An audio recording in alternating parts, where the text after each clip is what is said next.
comes a time when we heed a certain call, when the world must come together as one. And that's what people are thinking right now. Can you hear this? We are the world. We are the children.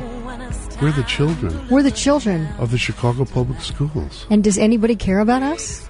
Well, apparently some adults do, because the adults will have a protest in which they'll show children how to behave by using the race card and screaming epithets and swear words at City Hall, and it'll happen this afternoon. So right. If you see a barricade, avoid it. They've already set up the barricades. Daly Plaza right. to Clark and Adams, because they're going to march at 4, right, John, from Daly Plaza right over to CPS headquarters. Right, so if you're trying to catch a cab in that neighborhood, I would suggest not. Okay, Get out before like 3:30. Right? Or you know what I would do? I'd go hit a gin mill, say, what kind of olives do you have? Right. You know, blue cheese, anchovy. Yeah, wait for it to be jalapeno over, and the garlic ones. Yeah, and then I'm just sitting there for a while, having 2 martinis and thinking about the day. Yeah, but what we're thinking about now, in context of this protest, is what we kind of told you about in other stories this week and last, and since Lauren and I have been doing this show, we like to tell you the story behind the story. Mm-hmm. So what you're going to see tonight on the TV, and no offense, Lauren, to our TV friends, is about 1:30 at most of kids screaming, people screaming, and microphones going back and forth saying, what do you think? What do you think? They're unfair. They're unfair. You're closing our schools. You're making it unsafe for our kids. All emotion. It's targeting, minority kids in certain neighborhoods. All emotion. Nope, not real analysis. But that's what TV is good at. TV is excellent at that emotional, conveying emotion. And I'm not trying to put it down. That's what they really do well at. But let's try to step back for a second. You have the schools are failing. 591-8900. Lauren Cohn and John Cass, we want to hear from you on this. The school, you can't get a good education in a lot of the public schools. A lot of the kids can't read. They can't do math. Right? Yeah. They don't even know how to speak. Some can't even speak English, and they were American-born and English-speaking. Right? Mm-hmm. So and we're pouring all this money into the schools, too, and the kids are suffering right. with education. So at the same time all that's happening, and the test scores are dropping and substandard behavior, some of the schools are empty or half empty. Mm-hmm.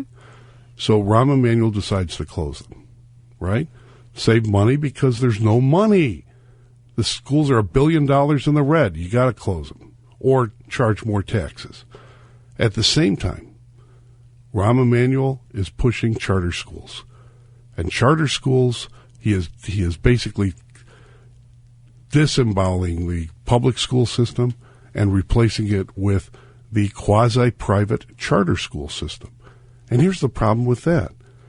If the first public school issue is about they're fighting for substandard schools, even though they're really patronage mills and contract mills, and it's all about racial politics and contract politics, mm-hmm. not about the kids. Then you look at the charter schools. Look at what Dan Michalopoulos of the Sun-Times did. What was it, last week we had him on? United Neighborhood Organization, big Hispanic community group, backer of Rahm Emanuel and of Rich Daley. Awarding all those monies for the charter school. Getting $93 million in state grants. All their cousins, their friends, their buddies, everybody on the payroll, some people making $180,000, $200,000 a year, and all the contracts and construction from people that are connected. So which one is it? Mm-hmm. Why, if one, I can understand, close some of the schools. Then charters come, and my own newspaper editorially, they right. love charter schools. I'm not... And I've done stories on some well-performing charter schools and how things are different. I mean, not all charter schools are bad, and not all charter schools, have some charter schools, and I've done stories on this, have shown a significant improvement in grades among the kids. And then there's the whole argument of, in terms of the teacher accountability, and they have to, show that they're doing a good job, and they're treated more like private sector. But when you talk about the situation, like the Tribune reporter, in terms of grants and the money and who's getting it and where there's patronage, that's when, once again, it's always, what about the children? Right. So why not just open it up and say, Lauren Cohn, you're a sixth grader. John Cass is a sixth grader. They'll pay, the taxpayers are paying $6,000, $8,000, $10,000 per year on my education. Well, here's the money. Now go find a school. Mm-hmm. Why do we have to develop charter schools, which is basically, it could be another political enterprise, just like the first. Mm-hmm. And that's where it seems to me to be a ripoff, but maybe I'm wrong. Tell me. 591-8900. Ron in Mokina? Ron. If you're always looking for problems for education, and I taught a long time ago, and I can tell you that education begins with the child when he's little. The parents encourage it. They help him by reading and doing things like that. And in order for a child to learn, the child has to attend school. And you see so much of that in the inner city where kids are not only not encouraged to go, but they're also take off school, and there seems to be no repercussion. So along with teachers, the parents actually need to be held accountable, that they're doing the best they can in order to prepare their child to learn. And they should take an active role in what their school is educating and what's happening at their school. So if their school isn't doing well in performance, the parents should be involved in that as well. Right, Ron? Certainly. Education is everybody's problem. But correct. When people talk about it, when the government talk about it, they always seem like it's a problem that can't be solved. And it can be solved. But you have to start with first taking the blame away from one group and throwing in the other. Because a child's education should be foremost in the mind of the parent who is preparing that child to live. Ron, I'm married to a teacher. Okay. And I love her very much, and I've we've been together 25 years, and she wants to teach in a particular suburban areas. You know why? She's looking for the neighborhoods where parents truly care, and that's what all these teachers are, because they're not getting paid a lot of money. They want my wife taught, and I can tell you that she taught in Frankfurt. Every day she comes home, she grades paper. And on the weekend, she usually spends about half a day preparing and going on. Now, in the inner city, you also have the additional problem of the gangs and kids being afraid to go to school. And also another question that we'll go into later, but a story I'm working on, assaults on teachers. That'll be another day, but that's happening as well. Thanks, Ron. John Cass, Lauren Cohn, traffic and weather first on the fives with Ryan Burrow. Lauren Cohn, John Cass, 89 WLS. We are taking your calls at 591-8900. Politics, race, schools. What else is new, Chicago? Maureen, you're on. Maureen? Hi. My son is a math teacher. He teaches 6th, 7th, and 8th grade at one of the schools that's being closed. Mm-hmm. They have 500 students at their school. He has, I believe, 24 kids in his class, which is more than enough. They're increasing classes to 30. It's not going to benefit children that need that extra help. He have parents that don't participate. And I'm not saying probably half his parents are concerned about their children, but not all. Right. They need that extra time. He goes all the time. He's busy. You get one or two kids disruptive in class, there goes the day. Yes, so what are you going to do with 30 kids in school? How can you teach math to 30 kids in some schools where, we just got a text, Maureen, and tell me about this one from 815. Kids show up to my wife's kindergarten class. This is someone else, not my wife, who also teaches kindergarten.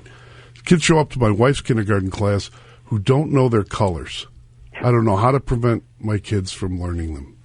How do you teach? How does your son teach mathematics, like, say, at 5th grade, if a child comes to school in 1st grade and doesn't know their colors, and often, Maureen, doesn't know their name? They think their name is Little Man or something like that, or Shorty. Yeah. What about that? They're looking at children that are coming from a home perhaps like your home, where you spend time reading to your kids, teaching them. Maybe they've gone to preschool. Yeah. They're not talking about children that have no educational background or no parent or no relative spending time helping them. Total difference in who you're teaching. And if you're a good student, hopefully you're going to learn anywhere. But if you're struggling, you're going to struggle even more. Thanks, Maureen. Never going to learn. Thanks, Maureen. Thanks, Maureen. Thanks for the call. And we should mention, John, that they're going to have public hearings at Dunbar High School starting April 9th, and those are going to continue to April 13th. And a public hearing will be at the CPS downtown headquarters April 19th from 8 to 10 p.m. Just FYI to the public out there. And speaking to the story, or the story behind the story that Lauren and I always like to talk about to give you the insight that we know from, because we're reporters and we actually work on this stuff, 630. Text to JL68683. Here comes one. Charter schools are a sop to prevent critical mass of parents from clamoring for vouchers. Placate some parents, and they won't become a force to be reckoned with. You know, that's the best analysis and text I've seen today. Should we take another call? Let's take Tina. Tina. Got a minute, Tina. Yes. Good morning, good people. Hi. How do you justify annexing 50 acres of Bedford Park to build another UNO school by Eddie Burke, Victor Reyes, and Gary Chico? I don't know.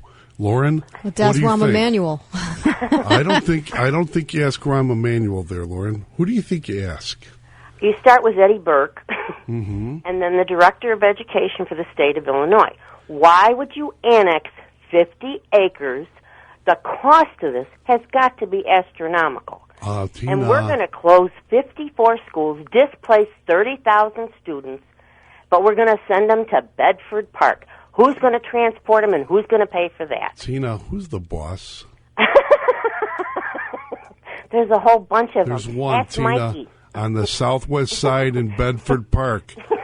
There's Mikey. one boss. Mikey likes it. Madagastan. They can annex it and call it Madagastan. That's what it is. Mike Madigan, boss of the Illinois Democrats, boss of Illinois. Wants something done in Bedford Park? Annex it, it's done. Not, it's not. He's Mikey Madigan. I'm John Cass and Lauren Cohn. We're back after this.